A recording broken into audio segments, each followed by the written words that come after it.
Isang 4.4 magnitude na lindol ang tumama malapit sa Pilipinas ngayon noong ika-30 ng Mayo. 2026 sa 14:26 lokal na oras.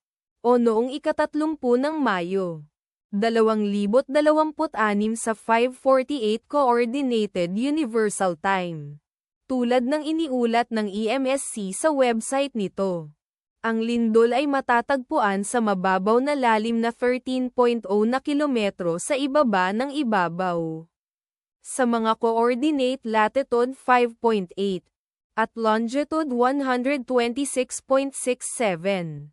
Ang eksaktong magnitude, epicenter at lalim ng lindol ay maaaring baguhin sa loob ng susunod na ilang oras o minuto habang sinusuri ng mga seismologist ang data, at pinipino ang kanilang mga kalkulasyon, o habang inilalabas ng ibang mga ahensya ang kanilang ulat. Kabilang sa mga bayan o lungsod na malapit sa sentro ng lindol ang Pandagitan, Pilipinas, na matatagpuan 82 kilometers, o humigit kumulang 51.3 milya mula sa sentro ng lindol. Surup, Pilipinas, na nasa 87 kilometers, o humigit kumulang 54.2 milya ang layo. Nangan, Pilipinas, na nasa 95 kilometers, o humigit kumulang 59.5 milya ang layo.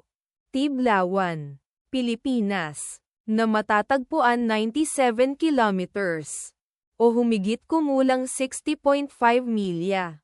Ang inirerekomendang pagkilos ay maging mapagbantay para sa mga posibleng aftershocks na maaaring mangyari. Ang taya ng panahon para sa lugar na malapit sa sentro ng lindol ngayon ay inaasahang maulap na kalangitan sa buong araw na may posibleng malalakas na bagyo. Ang bilis ng hangin hanggang 23 miles per hour mula sa timog kanluran. Ipagdasal natin na ang lindol na ito ay hindi magkaroon ng malaking epekto sa ating mga kapatid doon. At wala ng lindol. Amen.